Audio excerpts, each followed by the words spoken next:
All right, Facebook, we are live, and YouTube, we are live. Fantastic. Well, great to have you join us tonight. You might have joined in tonight looking for Robbie O'Brien, our lead pastor, as he's joined in these last couple of weeks on Wednesday night. Tonight, you get me. For those of you that might be new to the stream and haven't seen me yet, my name is Austin Trammell. I serve as campus pastor for Salty Church. Years. Her name's Dabney, 12-year-old Abigail, and a 10-year-old Titus. And we like to have fun. We certainly have been enjoying this stay-at-home order as much as we can. But I'm glad to have you here with us tonight. And just like we've been doing, impacted you. Who are people that have impacted you? And no matter what side your chat section's on, you can comment right there. And my amazing wife, Dabney, as she's done the last 2 weeks, is going to keep up with those. And so we're going to come back to them in a little bit. So who are people that have impacted you? But here's where I want you to get specific, okay? It's not about a famous person. Louis Giglio has impacted me. Martin Luther King Jr., George Washington, Jesus have impacted me. But what I'm asking is someone in your life, a teacher, a family member, a friend, a pastor, someone like that, someone that has impacted you for where you are. And you can just put that in the comment section. We're going to give them a little shout out here in a minute. And before we go any further, I do want to point out Good Friday is this Friday, April 10th at 7 o'clock p.m. You can view it on salty.org and facebook.com. Robbie will be back for that evening. He and I traded spots. I had the Friday night slot here lately, but obviously Good Friday is a big deal, and Robbie has a great message and a great thing planned for you Friday night. So I want to encourage you to join in.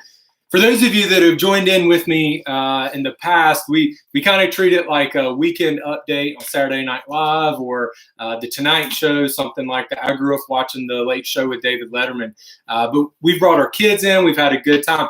I think we're still going to have a good time tonight, but we want to do something a little different. We want to empower people tonight and have some fun with that. So I'll get to the icebreakers here in just a minute. But I want to go ahead and kind of set the stage. Jason and Jacob have done a great job these last two nights, and that's actually the reason I'm wearing my shirt tonight. They've gone above and beyond with their flashy shirts these last two nights. So I broke out one of my favorite ones. It's the Great Hambino to honor the 27th anniversary of the release of The Sandlot. One of my favorite movies, certainly helped me grow a love for the game of baseball, Babe Ruth, the New York Yankees, and obviously the Great Hambino and s'mores, right? You're killing me, Smalls. You're killing me. So we're going to jump on into tonight. Thanks to Jason and Jacob doing a great job setting the stage for us. As we're kind of shifting gears, we're still going to have fun, but it's going to be more about empowering you. And you're going to be able to share this video with other people. And what I'm going to talk about tonight is discipling, specifically the relational aspect of discipling and what that looks like. And so I was reminded, Robbie did kind of the connection opener, I think it was 2 weeks ago, maybe, kind of hitting Psalm 23. You used the salty mason jars and poured coffee in it, right?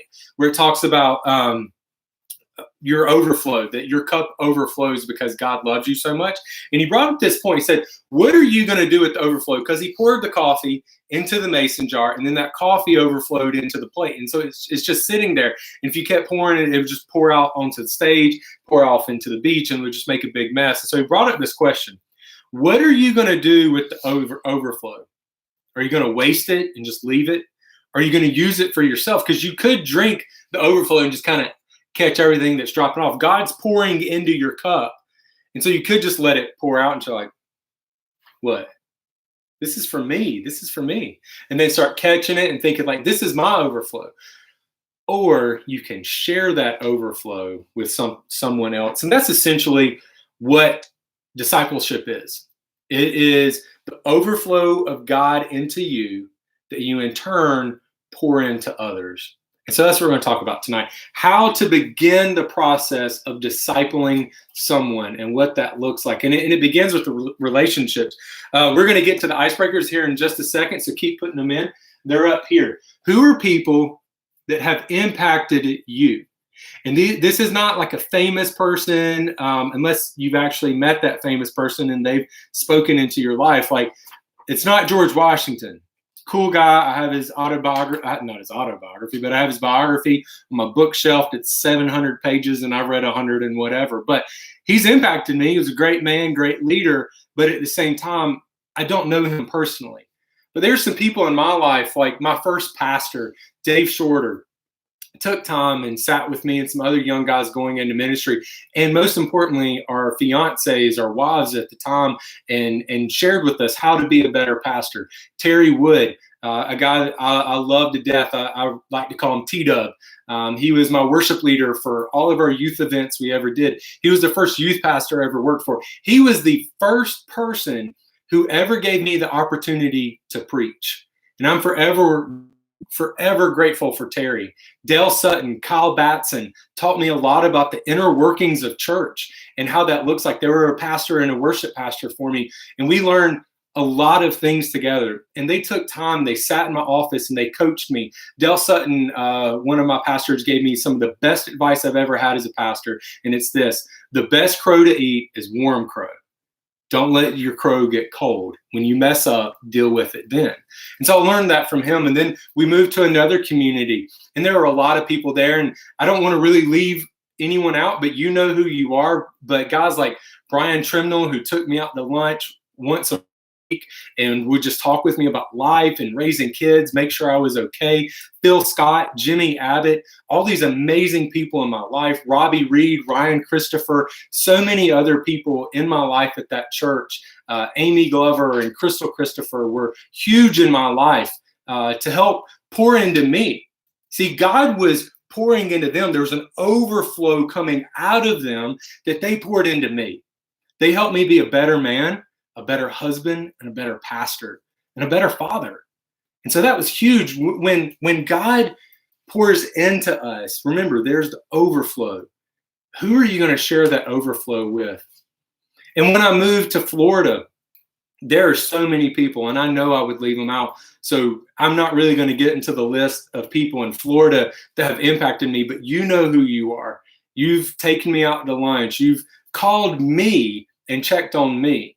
You've texted me and said, what can I pray for you about today? That's huge. There's God's working in that person, and it's overflowing into me, discipling me and building a relationship, Pastor, but also equipping me along the way, empowering me, trusting me, loving me.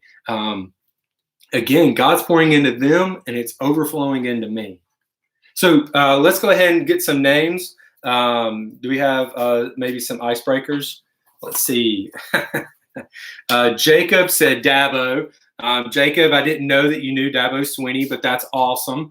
That's really cool. I mean, Dabo Sweeney has certainly impacted me. Let's see.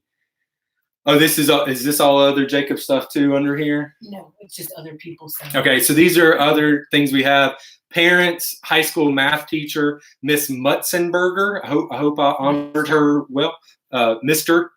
I already messed up on that one. Mr. Mutzenberger, Salty, my mom, my sister, somebody, Barry, my man, one of our best greeters in New Smyrna Beach, says, loves Salty but misses his church in Pennsylvania. But you got Salty, Barry, right? So let's go ahead and we're going to kind of jump on into everything tonight. And you guys that are just now joining us, this is our question to put in your comment section tonight. Who are people that have impacted you? And not celebrities or anything like that, but real life people that have been in your life that have impacted you, that have helped change you, that have helped change the. So this is what I want to encourage you guys with tonight. There's one thing that's made clear by Jesus, a command. A lot of people are like, I don't know what to do with my life. I don't know what to do. I don't know what I want to be. Jesus made it clear in Matthew 28:19-20. Therefore, go and make disciples of all nations, baptizing them in the name of the Father, the Son, and the Holy Spirit, and teaching them to obey everything I have commanded you. And surely I am with you to the very end of the age. And that's a big deal. So our one job, our one purpose in life, I get asked, I don't know what my purpose is. I don't know what my mission is. I don't know what I'm supposed to do with my life. Make disciples. That's what we're supposed to do. We're supposed to make disciples. So if making disciples is important, how do we do it? Well, we do it by building relationships. It's all about the relationship. So how do we build relationships? What do we do to build a relationship? And that's important for us to understand. So I want to walk through 3 things that I do in my life to build relationships. The first one would be find common ground. Now, this one's important. Find common ground. And you can find common ground in a lot of different ways, but it's just by having a conversation. And start talking with someone, I'm going to know they like sports. I'm automatically in with them there. They're going to like movies. What kind of movie? I love all kind of movies, so I can jump in with them there. Music, I like pretty much all kinds of music. I mean, we can go 90s hip hop to folk music to real country music, not like Jason Aldean or whatever, but like the good stuff, right? So we can dig into it. And we can find common ground, even where we're from. Moving to Florida, I can pick up on Southern accents a little bit better. And I'll be like, you're from Tennessee, aren't you? You're from Virginia. You're from Alabama. I'm from South Carolina. So you can kind of pick up on that. You're from South Carolina. What part of South Carolina? And we kind of can have that conversation. So it's finding common ground. The other part would be time together. So remember, we're better together, but time together is important. To take those opportunities and spend time, right? You can't build a relationship without having time with someone. So we want to find common ground. We want to have time together, and you want to hang out in their home or your home. But to take that opportunity and spend time together, to get to know one another better. So once you build these relationships, then what? Well, I think it's important for us to look back through this. So find common ground. Well, let's look at a biblical example of Jesus and Peter. So the Messiah, the one we're celebrating this weekend, had this really good friend named Peter. So they had some common ground that they could connect with, right? So Jesus worked with his hands. He was more than likely a carpenter, but we know for sure he worked with his hands. Peter was a fisherman, clearly working with his hands. So they could, connect with each other through that. At the same time, they were also Jews. So they had similar religion, similar beliefs, similar ideologies growing up. But they were also from the same region. They were kind of considered the rednecks of Israel. Where they came from was like the country. And so they could relate through that. Time together. Well, we know they spent a lot of time together. Peter was actually in the Garden of Gethsemane on Jesus's last night and was able to connect with him through that. Was there praying for him, and he fell asleep, and then he cut a dude's ear off, and then he denied Jesus 3 times. But Jesus reconnected, and they spent time together. They spent time together, and Jesus reinstated him, loved him, and said, hey, you love me? Then love my people. You love me? Take care of my sheep. You love me? Love my sheep. So they spent time together. They were also in their homes. We know from Matthew 8:14 that Jesus visited Peter's home. Jesus went into Peter's home and was able to spend time with him. So I want to encourage you to think through this, to have common ground, time together, and in homes. So what do you do when you start doing that? Well, you build common ground. You have more time together, and you're in homes more. And this is important for each and every one of us to remember and to think about. So build common ground, more time together, and in home more. And when you do that, you're going to develop that relationship. When you develop that relationship, you're going to see that discipling is building upon the foundation that you built in a relationship. I want to say that one more time for you. Discipleship is building upon the foundation that you built in a relationship. You're not going to be able to disciple someone without being in relationship with them. So take the time to get to know them. When we're able to meet back at church, to take those opportunities and spend time with the people around you and say, you know what, for whatever reason, I feel like he and I would get along. I'm gonna connect with him during connection time. I'm gonna get a donut. He's getting a donut, and just like, hey man, cool donuts, right? I see you're wearing a Patriots hat. I love the Patriots. In reality, I hate the Patriots. This is just for an example, but I love the Patriots too. And then you're able to build that relationship. I see you're wearing, certain kind of shoes. I like to run. Do you like to run? Yeah, cool. We should run together sometime. And you start doing that, and then you start doing those things together. If you enjoy surfing, go surfing together. And when you're done surfing, head back to your house and have a cup of coffee, have a burger, hang out at the house, watch something on TV together, and have fun. So it's connecting and it's building. So I want to encourage you guys to do that. One other little key point I want to point out before we get into the 3/3 of discipleship is, it's one of my favorite verses. John 15:15 says this, and this is Jesus speaking. I no longer call you servants, because a servant does not know his master's business. Instead, I have called you friends. For everything that I learned from my Father, I have made known to you. So I no longer call you servants, because a servant does not know his master's business. Instead, I call you my friends. So I want you to be cautious of this when you have time to disciple someone and build that relationship. You're on the same level. You're friends with that person. Don't treat them as someone lower than you. You can learn from them just as much as they can learn from you. And that's what Jesus was saying. I call you friend. Now, obviously, there are going to be certain points of the relationship where you're going to be the one kind of leading and directing, and it might even shift occasionally. But be mindful of that going through your life, and look for people to build relationships with, to have discipleship with, and then you're going to be able to help walk through that. So we're going to do, Jason and Jacob gave us a great example of the 3/3 model. Look back, look up, look forward. When you get with this person and you're spending time with him or her, you're at Chick-fil-A having lunch together, and this is where you start your conversation. You sat down, they haven't even brought you your food yet, you're hanging out, jump here. So you're going to look back, ask the question, how are you doing?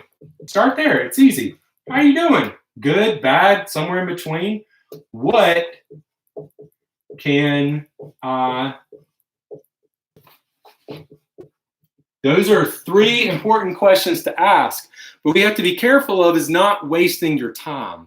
Don't waste your time when you get together. If it were the fall, autumn of the year, when during college football season, I could waste an hour with anybody. All you got to do is say, who do you think is going to win the Heisman? Who's going to win the championship? Who's blah, blah, blah, blah, blah. And I'll talk for an hour. So you can be more available to ask these. So the next thing you want to do is you want to look up. And it's a simple question. What is God teaching you? Right? 60 minutes. So you spent 20 minutes looking back. How are you doing? What can I help with? How can I pray for you? All right, this is all great. That's awesome. What's God teaching you? And if you are discipling someone, you're building that relationship, you're going through it with someone else, right? If you're discipling someone, you want to share something with them. So maybe you can talk about the previous sermon. That Sunday or Saturday night, you saw a powerful sermon at your campus. God did something awesome in your life, and you want to talk about it. So share, learn, grow through that. Core 52, the book that we're walking through as a church right now. How's that going? What are you learning? What stuck out to you? What was really cool? Hey, let's go to core52.org. And when we get there, we're going to go and we're going to walk through those questions at the end. At the end of the chapter, we're going to look at those questions. What's the challenge for us? Speaking of challenge, what makes discipleship important is asking this question. What are you going to do? That's it. That's discipleship. It's asking these questions. So spending 20 minutes looking back. How are you doing? What can I help with? How can I pray for you? And then, even like set a clock, like think 20 minutes. Okay, next 20 minutes, let's dig into it. Look up. What is God teaching you? What are you learning in your daily Bible study? What did you learn in the sermon this past weekend? What did you learn in Core 52? This is what I learned, and I thought this was really important. I thought this was really strong to grab a hold of, and I want to make sure you see that and you catch that. And then set another timer's going off. 20 minutes, boom, move on to look forward. What are you going to do? What are you going to do with what God taught you this week? What are you going to do with what God is teaching you? That's the most important question you can ask, because otherwise it's a book club. Otherwise, you might as well spend an hour talking about who's going to be your fantasy quarterback that week. Otherwise, you might as well talk about the economy or your golf game. And none of that's bad. But in discipleship, you need to make sure you're doing something. And this is a great thing to do. So as I begin to wrap up, I'm actually going to step out of the way of this at the very end and give you an opportunity to maybe screenshot it, and you'll have all of this. So you'll know how to build relationships in the 3/3 model of discipleship. Don't forget about Good Friday, this Friday at 7 p.m., salty.org and facebook.com. Did we get anybody else filling anything out? I know we were having some technical difficulties earlier. Some shout outs to Pastor John D. Smith and his wife, Rhonda. I think we were having some frozen difficulties earlier. So if you did comment and we did not get to that, I do apologize. And we'll come and maybe I'll go in and comment on them later. But encourage other people to watch this, share this video, share the one from last night and the night before. Travis Pauly is going to join us tomorrow night. Will he wear a crazy shirt? I don't know, but he's going to join us tomorrow night, and make sure you're able to share that and be a part of it. So I'm going to kind of step out of the way to give you an opportunity to take a picture of your screen, maybe make it full screen, take a picture, and I'll just kind of walk through the discipleship one more time, just to make sure we get it. So you want to look back and you want to move on to what is God teaching you when you look up. And after you do that, you spent 20 minutes or so doing that, look forward. And this is where discipleship happens, because you're asking the question, what are you going to do with what God's teaching you? I thank you for being a part of tonight. It's been a privilege and an honor to speak with you and be live with you. Don't forget to tune in tomorrow night at 7 p.m. for Travis Pauly, and then night for Pastor Robbie O'Brien. It's going to be awesome. So I'm going to go ahead and end these streams. It was great being with you tonight. Make sure you share this with someone, save it somehow, come back to Facebook and watch it. We want to make sure that we are rescuing, but we're also empowering you to go out and rescue others. I'm Austin Trammell, and you're not. Have a great night. And we're still live